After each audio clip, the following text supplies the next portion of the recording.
Will you pray with me? Spirit of the living God, fall afresh on us. Spirit of the living God, fall afresh on us. Melt us, mold us, fill us, use us. Spirit of the living God, fall afresh on us. Amen.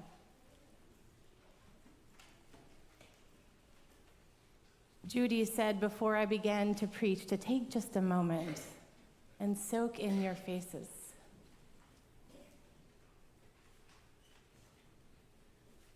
What a gift it has been.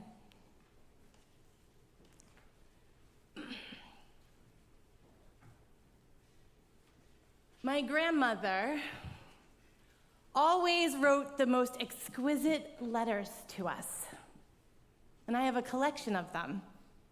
And I read them often. I trace her swirly cursive lines that formed the words on the cards that she so lovingly sent to me in the mail. She wrote stories of cold Maine winters where she lived, of church fairs, and of special events. She sent interesting news clippings, and she wrote poems, and she shared her prayers. One of the most powerful and moving letters were the letters that she wrote to me during the early years of motherhood. She would write such beautiful words of encouragement, of care and love. She would share stories and wisdom, and she had the most magnificent sense of humor, and she was deeply faithful. She had a gentle spirit, and she walked in gratitude. I looked forward to receiving her letters, and in her letters, every single time, she let me know that when she prayed, when she made it a practice of always sharing with God those things that she was most grateful for in her life, she reminded me that I was nestled among them. My spouse, too, and my kids, and my mom and my dad. It felt like such a humbling honor to be included in the gratitude that she offered to God. And although she is no longer here with us, her gratitude and joy-filled words written in those letters continue to guide my walk and my ministry. This morning, when we heard Nancy read a portion of the letter that the Apostle Paul wrote to the Christians in Thessalonica, an ancient city in Greece, where Paul had preached and formed a church. Biblical scholars believe that this letter was perhaps one of the earliest letters that we have from Paul. And what I love most about this letter is that when Paul writes, he holds this community in such great care. He showers them with gratitude. He names the importance of holding on to hope and joy, even when things change or do not go as expected. Paul reminds the people of the church that they are not alone in their faithful mission, and that he holds them continuously in prayers that never cease. And he's constantly lifting them up with gratitude to God. Letters are powerful. Paul's instruction to the people also reminds us the importance of cultivating joy and gratitude in our lives. Rejoice, he writes. Be grateful. Never stop praying. Holding an attitude of gratitude and joy can have a powerful effect on a community. And Paul's letters are encouraging this. He's encouraging them to find reasons for rejoicing, even amidst the challenges and difficult situations they might be facing. Stay the course. Remain grateful. Rejoice always. Hope will find you. I believe these words of wisdom ring true today, especially for the church, as we hold fast to joy and gratitude. and dedicate our ministry to cultivating both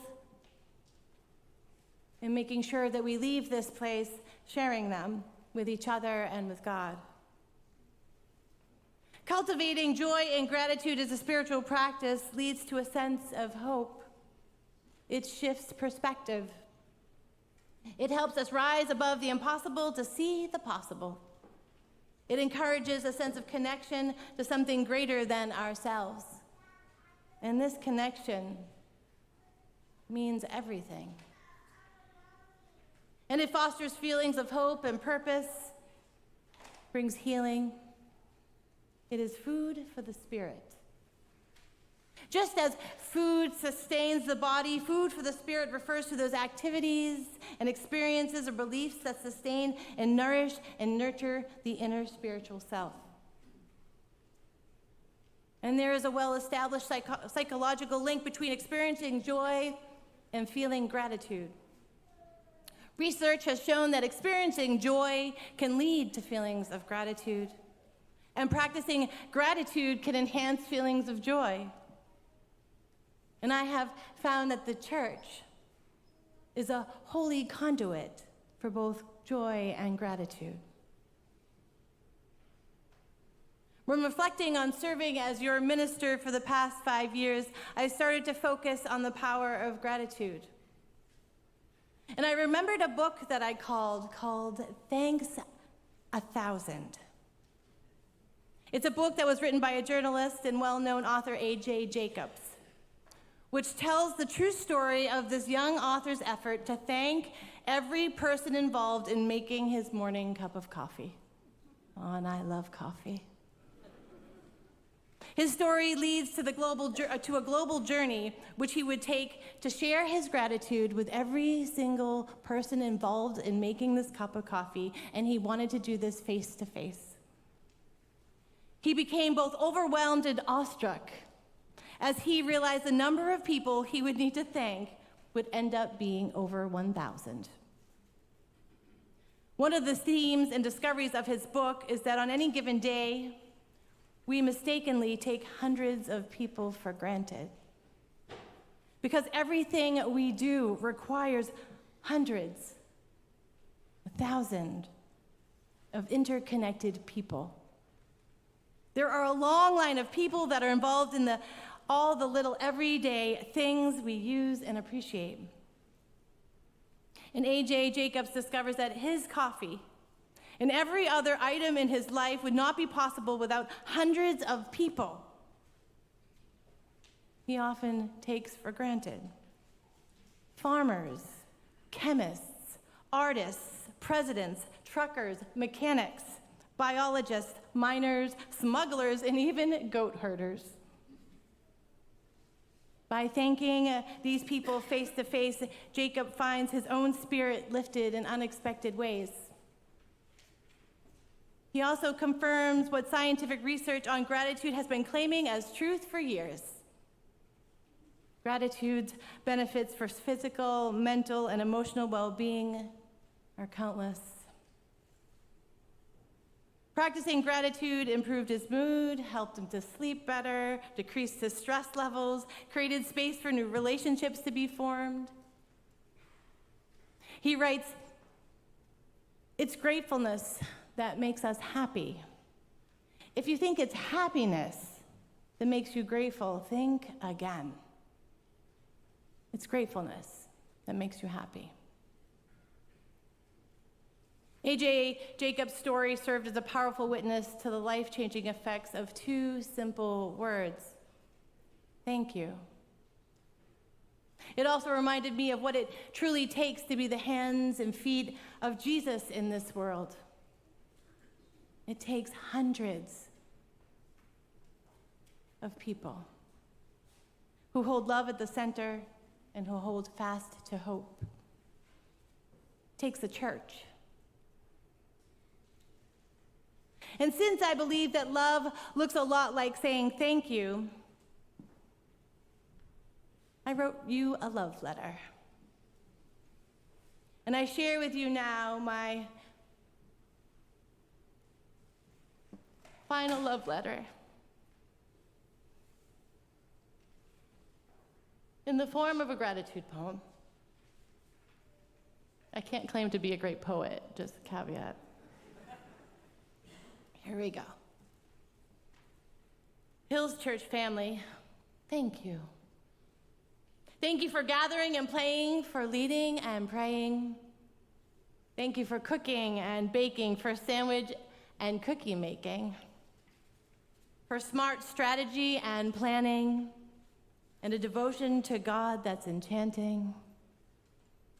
Thank you for ushering and greeting, for guiding and meeting. Thank you for candlelighting and all things service trip exciting.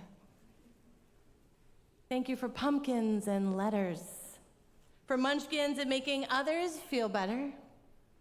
Thank you for teaching and cleaning, for reaching and dreaming. Thank you for tending to the business of making church safe, for rose gardens and signage and parking lot stakes. Thank you for cards and meal making, hospital visits and prayer shawl taking.